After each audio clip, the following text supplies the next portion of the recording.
Assalamualaikum warahmatullahi wabarakatuh. Perkenalkan, nama saya Nailina Jamaulaya dengan NIM 444224028 dari kelas 3B. Di sini saya akan menjelaskan tentang split plot. Jadi, yang pertama itu ada pengertian split plot. Split plot adalah rancangan percobaan dengan dua atau lebih faktor perlakuan, di mana faktor utama ditempatkan pada petak besar dan faktor lainnya pada anak petak.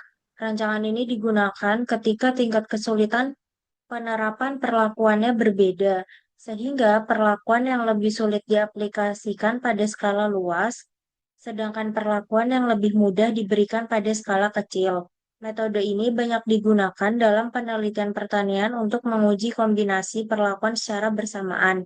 Dengan rancangan ini, pengelolaan perlakuan menjadi lebih praktis dan terstruktur.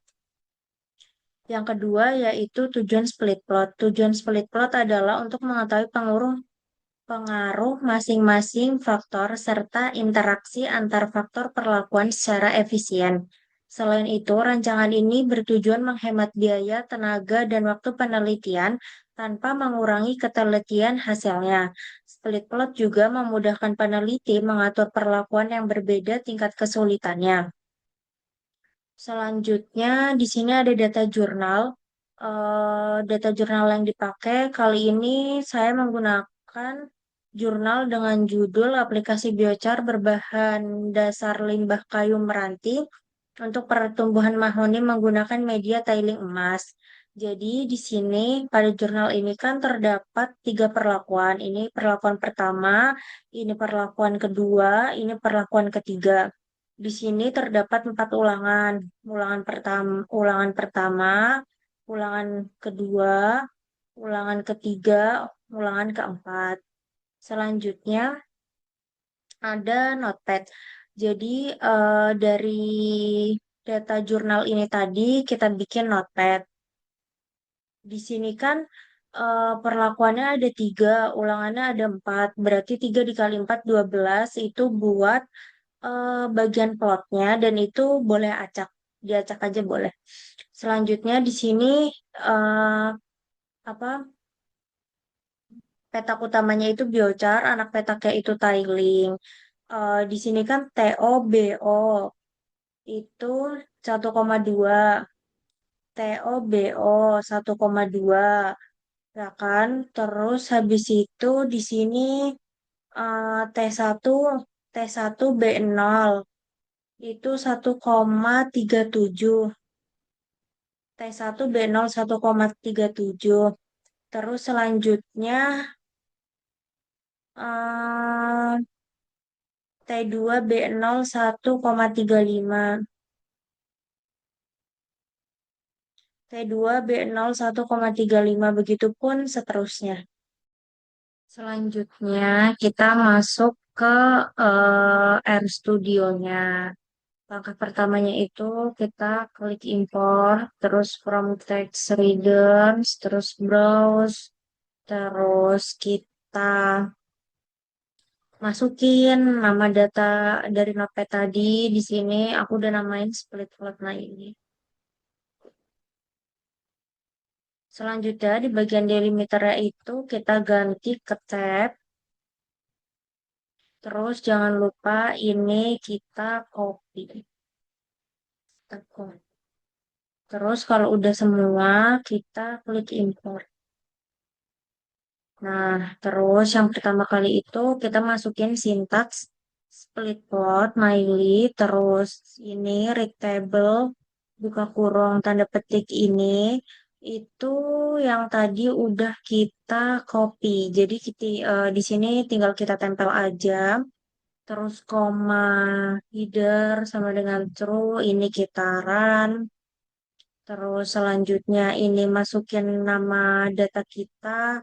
Ini tuh kegunaannya buat memunculkan data yang dari Notepad tadi. Nih, jadi kita run. Terus selanjutnya masukkan sintak install package. Terus apa? Buka kurung tanda petik Elmer test, tanda petik tutup kurung. Terus kita run. Terus ini kita klik yes.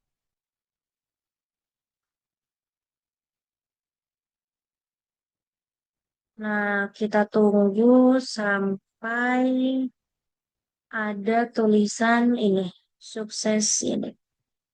Nah, terus selanjutnya kita masuk ke library, terus itu buka kurung Elmer test, terus kita run, terus selanjutnya ya itu mode split, Elmer dalam kurung tinggi, biochar plus tiling plus biochar dibagi tiling ini, terus plot ini kepanggil, koma data sama dengan nama data kita, jangan lupa kita run.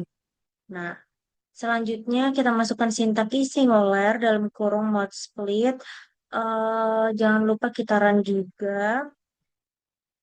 Terus di sini kan hasilnya seru ya. Itu tuh karena pada singular mode split ini hasilnya true, itu artinya tunggal dan efek acak tidak bisa dihitung.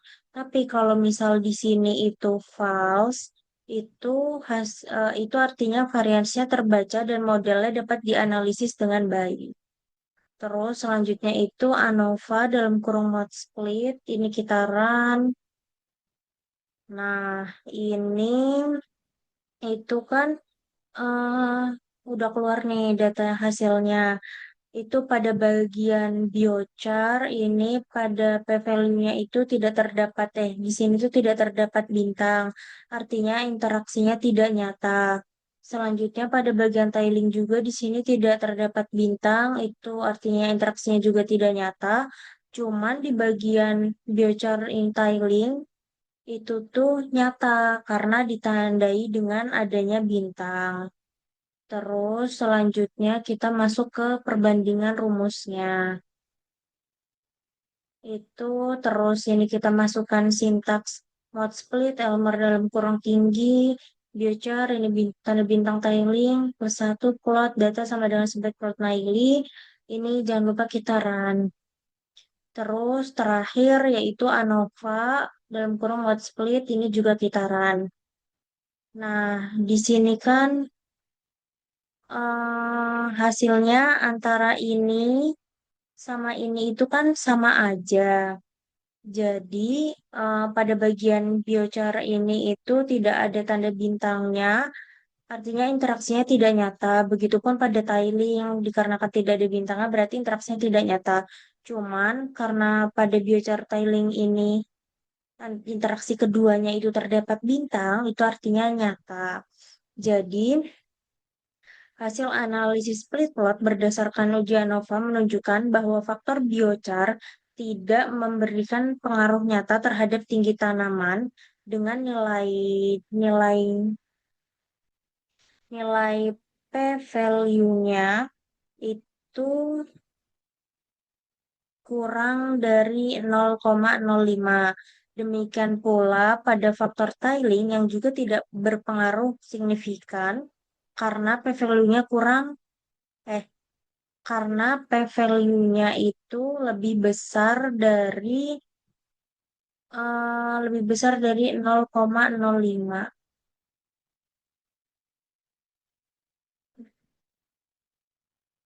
Jadi hmm, jadi karena hasil yang ini, hasil ANOVA mode split yang terakhir itu sama aja dengan hasil ANOVA yang atas, itu artinya pada bagian biochar itu tidak terdapat bintang. Artinya interaksinya tidak nyata. Begitupun pada tiling itu hasilnya tidak nyata karena tidak terdapat bintang. Cuman pada interaksi keduanya biochar tiling itu karena terdapat bintang berarti menunjukkan hasil yang nyata. Terus eh, kesimpulannya adalah hasil analisis split plot berdasarkan uji ANOVA menunjukkan bahwa faktor biochar tidak memberikan pengaruh nyata terhadap tinggi tanaman dengan nilai p-value-nya itu lebih besar dari 0,05. Nih, karena nilai p-value-nya kan itu lebih besar dari 0,05. Demikian pula pada faktor tiling yang juga tidak berpengaruh signifikan terhadap nilai p-value karena nilai p-value-nya itu lebih besar dari 0,05. Namun pada interaksi keduanya antara biochar dan tiling itu diperoleh eh, p-value-nya itu lebih kecil dari 0,05 jadi yang ditandai dengan adanya bintang satu, sehingga menunjukkan adanya pengaruh yang signifikan terhadap tinggi tanaman. Hal ini mengidentifikasikan bahwa peningkatan atau penurunan tinggi tanaman tidak dipengaruhi oleh biochar atau tiling secara tunggal, melainkan oleh kombinasi perlakuan keduanya. Dengan demikian, respon tanaman terhadap perlakuan lebih ditentukan oleh interaksi biochar dan tiling dibandingkan efek masing-masing faktor secara terpisah. Mungkin itu yang bisa saya sampaikan. Kurang lebihnya mohon maaf. Wassalamualaikum warahmatullahi wabarakatuh.